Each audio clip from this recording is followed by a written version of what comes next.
Lesson 70, Solving Radical Equations. I have 4 example problems, and then I'm going to have you work on a couple of practice problems that you'll find in Lesson 70. Example number 1. Solve each equation. We have a radical equation. We know it's a radical equation because there's an x underneath the radical symbol. And just like you've been taught before, how do you get rid of the square root? Well, simply we start by squaring both sides. Now we can do this because the radical is isolated, and we'll get into another example of what I mean by that. But the radical is by itself. That's the first thing we have to get rid of. So those undo one another. Those are our inverses. 14 squared will get us 196, and lastly we add 5 to both sides to get 201. Example 2. We have the cubed root of 4x plus 4 minus 6 is equal to 0. Now if you notice with this particular equation, we have this x or minus 6 on the outside of the radical symbol. So when we go about solving it, that's actually going to be the first thing that we do, is we are going to isolate that radical by getting it by itself on that side of the equal sign. So as I add 6, I am left with the cubed root of 4x plus 4 is equal to 6. And now I have the radical by itself. Now is when I want to go ahead and try to get rid of it. Now because it's the cube root, we actually don't want to take it to the exponent of 2, but instead we need to take it to the exponent of 3.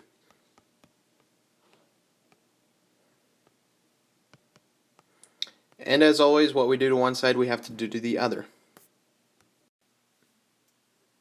So now we have 4x plus 4 is equal to 216.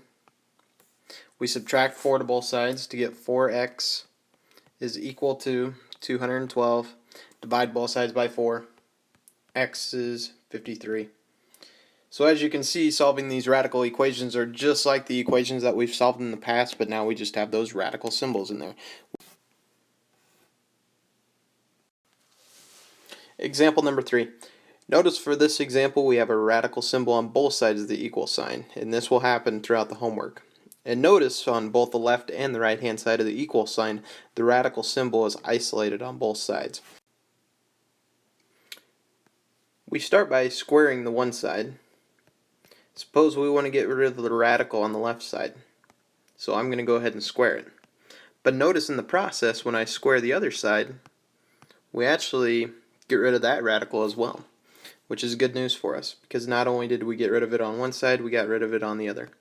And now we're down to our basic algebra.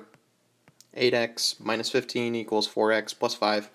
We could move the 4x over to the left and subtract 4x to both sides to get 4x minus 15 is equal to 5. Add 15 to both sides to get 4x is equal to 20. And lastly, x is going to be equal to 5. I'm obviously skipping some steps in between there, but I think as I explain it, you should be able to come up with it. Example number 4, last radical equation that we're going to solve. This particular problem deals with an extraneous solution, and we're going to talk about that here as soon as we solve this equation. We have the square root of x minus 4 is equal to negative 8. As always, we want to start by isolating the radical, which means we want to get that radical symbol by itself on that side of the equal sign. So I'm going to start by adding 4 to both sides. As I do so, I come up with the square root of x is equal to negative 4. Now again, how do we get rid of the radical symbol? We square both sides. So the square root of x, when we square it, is equal to negative 4 squared. And when we do so, negative 4 squared is going to get us 16. Now, before we continue, let's go back and check and see what happens. If I check my answer, I want to take the value that I came up with, which is 16, and I want to plug it in for x. And in doing so, this is what I get. I get the square root of 16 minus 4 is equal to negative 8.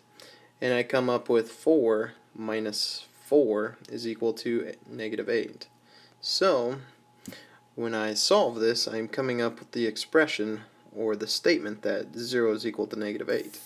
And obviously that's not the case. We have derived in solution that does not work when we plug it back in, hence this is why we call it an extraneous solution. So what do I need for your final answer? Because that 16 does not work, it is simply no solution, as always. And we came up with these when we were working with absolute values every once in a while, so it's kind of the same idea. With radical equations, sometimes you have to go back and check to make sure that it does not work.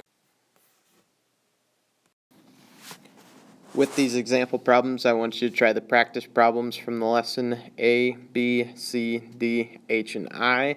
Once you complete those practice problems, you can look in the teacher's edition and see how you did. Homework for this weekend is lesson 69 and lesson 70 and the review sheet number 13. Again, all of that will be due Monday. And don't forget to test on Monday when you get back. If you have some questions over the review sheet, we'll probably have some time before we take the test to go over any of those. Good luck. If you have any questions, we can talk on Monday.